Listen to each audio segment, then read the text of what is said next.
প্রিয় বন্ধুরা, শবে বরাতের রাতে মৃত মানুষের রূহ বা আত্মা বাড়িতে আসে। এই রাতে কবরের মধ্যে কি হয়? যখন কেউ কবর জিয়ারত করে তখন কবরে থাকা মৃত ব্যক্তির সাথে কি ঘটে?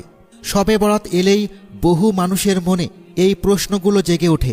তাই এইসব প্রশ্নের সঠিক উত্তর জানা জরুরি, কারণ এই বিষয়কে ঘিরে বহু ভুল ধারণা সমাজে প্রচলিত রয়েছে। তাই আজ আমরা কুরআন ও সহিহ হাদিসের আলোকে বিষয়টি পরিষ্কারভাবে বোঝার চেষ্টা করব। অনেক মুসলমানদের মধ্যে এমন ধারণা প্রচলিত আছে যে শবে বরাত বা বিশেষ কিছু রাতে মৃত ব্যক্তিদের আত্মা পৃথিবীতে ফিরে আসে, নিজেদের পরিবারের সঙ্গে দেখা করে এবং তাদের কর্মকাণ্ড দেখাশোনা করে।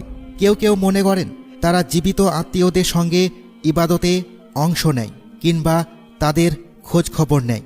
কিন্তু বাস্তবতা হলো, ইসলামের মূল সূত্র কুরআন ও সহিহ হাদিসে এ ধরনের কোনো বিশ্বাসকে সমর্থন করে না। ইসলামী আকীদা অনুযায়ী মানুষ মৃত্যুর পর বারজাখের জগতে প্রবেশ করে। এটি দুনিয়া ও আখিরাতের মাঝামাঝি একটি অবস্থা, যেখানে মৃত ব্যক্তির রূহ অবস্থান করে।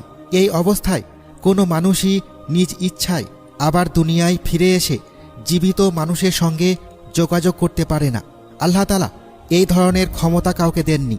এমনকি নবী রাসূলদের ক্ষেত্রেও সাধারণ নিয়ম ভিন্ন নয়, তবে তাদের মর্যাদা বিশেষ।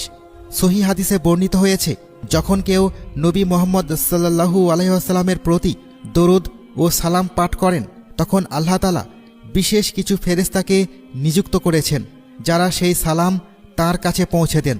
আবার কেউ যখন সরাসরি মুহাম্মদ সাল্লাল্লাহু আলাইহি ওয়াসাল্লামের রওজার সামনে সালাম দেয়, তখন আল্লাহ তাআলা তাঁর রূহকে ফিরিয়ে দেন, যাতে তিনি সেই সালামের উত্তর দিতে পারেন। এই বর্ণনা সুনানে আবু দাউদে উল্লেখ রয়েছে। আরেকটি হাদিসে হযরত আবু দারদা রাদিয়াল্লাহু তাআলা আনহু থেকে বর্ণিত, রাসূলুল্লাহ সাল্লাল্লাহু আলাইহি ওয়াসাল্লাম বলেছেন, জুমার দিনে বেশি বেশি দরুদ পাঠ করতে, কারণ ফেরেশতারা তা তার নিকট পৌঁছে দেয়। সাহাবারা জিজ্ঞাসা করেছিলেন, ইন্তেকালের পরেও কি দরুদ পৌঁছানো হয়? উত্তরে বলা হয়, হ্যাঁ, কারণ আল্লাহ তাআলা নবীদের দেহকে জমিনের জন্য হারাম করে দিয়েছেন, অর্থাৎ তাদের দেহ নষ্ট হয় না। এইসব বর্ণনা থেকে বোঝা যায়, দুনিয়ায় মৃত ব্যক্তির আত্মা বা রূহ নিজের ইচ্ছায় ফিরে আসে না, বরং আল্লাহর নির্ধারিত নিয়ম অনুযায়ী কিছু বিষয় বিশেষ ব্যবস্থায় সংঘটিত হয়, যা সাধারণ মানুষের ক্ষেত্রে প্রযোজ্য নয়। তবে শহীদদের অবস্থা কিছুটা ভিন্ন।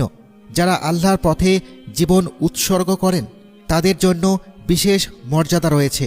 সহিহ মুসলিমের বর্ণনায় এসেছে, শহীদদের রূহ সবুজ রঙের